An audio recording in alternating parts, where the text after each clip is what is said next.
Hi, I'm Misty Rao.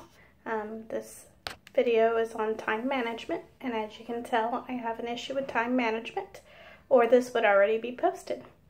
So I will begin with what I learned from the book. Time management is whenever you have to ask yourself questions like, do I ever seem to get everything done? Is my desk cluttered? Do I often work overtime at the office? Am I continually being interrupted?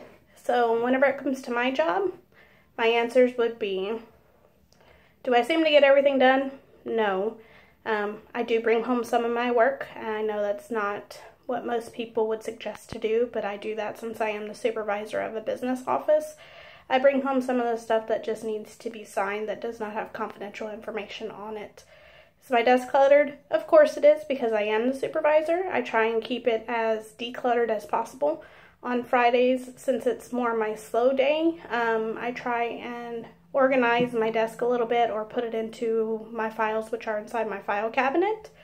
Do I often work overtime at the office? Yes, but on my own dollar. I always clock out whenever I'm supposed to, and I stay behind. I know that we're really technically not supposed to, but since I am a state employee, I feel like everybody's tax dollars should be used for whenever you're really supposed to be there working. So I feel like if I don't get something done, it is my own fault that I did not get it done because I procrastinated or had too much on my plate, so I find time to do it on my own schedule. Am I continuously being interrupted?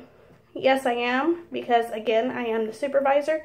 So whenever there is a student issue, either at the window or by phone, email, any student issues whatsoever, I am the person that they call, as well as if we're getting audited, I am the person that goes in for the audits as well.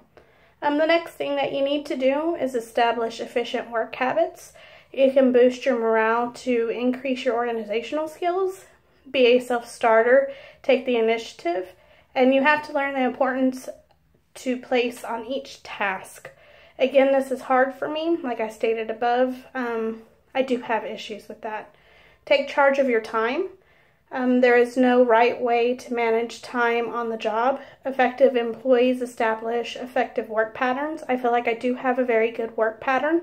I have everything on a dry erase board in front of my desk, so I know what needs to be done on what days at what time, which I'll speak about here in just a moment as well. Learn the job, which is setting goals, long-range goals, intermediate goals, and short-range. Long-term goal for me is to reestablish some new things within the office that may help my staff be cross-trained, but that's a long-term goal. My intermediate goal is just to make sure that the staff is aware of everything and to make sure that they're up to date on any new standards or regulations or rules. And a short-term range is just to make sure that the everyday reports are getting processed and completed in a correct and timely manner. Take time to think. Finding time, creative thinking and planning, creating the environment, solve problems, and develop better procedures. This is kind of hard for me since I am new to my position. In previous positions, this was a little bit easier since I have been there a little bit longer, but I've only been in this position for about 7 months now. So finding time and creative thinking and planning, I have a lot of it up in my brain, but to get it out on paper and for somebody to actually listen to me, I think it's going to take time for me to be in the position for them to listen to me on that one. Assign priorities. This one is a big one for me. Like I stated a while ago, I do have a dry erase board. I also have a calendar on my computer through Outlook on Microsoft, and it helps me stay organized for my meetings. Anything coming up, any type of drop deadlines or payment deadlines that may be coming. So you set a 1 or an A for everything that must be done immediately, a 2 or a B for everything that must be done today, a 3 or a C for less important things that can be done, which allows you time, a 4 or a D for least important that needs to be done within a week. So for instance, for me that needs to be done immediately, we have a procedure called PAYGO, which runs a report to see which students just registered for classes but may not have made a payment. That is priority number 1 because I have to make sure that the students that did not make a payment do get dropped from their courses immediately first thing in the morning. Something that can wait a couple of weeks or two is what we call our bank mobile rejects. It's somebody that may have an address that needs to be updated in the system so that they can get their refunds.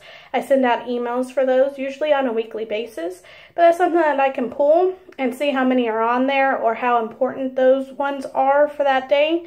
And I can justify if I need to do those right then and there, or if I have a couple of days to get those done, since we don't always pull those into our bank mobile files, except for about 2 times a month. Managing details. Keep a list and tasks like a to-do list. Have a detailed, oriented workstation. Follow your methods. Use a date stamp. Check mark by what has been completed. And daily plan chart. I do all of the above. I do see that they have helped. Whenever I first started in education about 13 years ago, I did not follow this practice, and I do have to say it has helped me tremendously.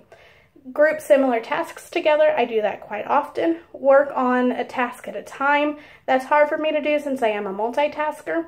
Also, whenever it comes to school, that's hard for me to do since I am taking 6 courses this spring semester. Kind of have to do a little bit of all of it at one time, and that is very time consuming, and it's pushing the envelope for me for this time management piece of it. Cope with interruptions, practice avoidance, avoid interruptions. When something requires your attention, have someone else answer the phones. My staff is very good about answering the phones. If I need more time to myself to make sure a project is done, I can close the door and they know that that means that I am actually working on something that's of very high importance. So how can you apply this at school, work, and life? I think I've touched a little bit on all of the above. I hope everybody has a great semester.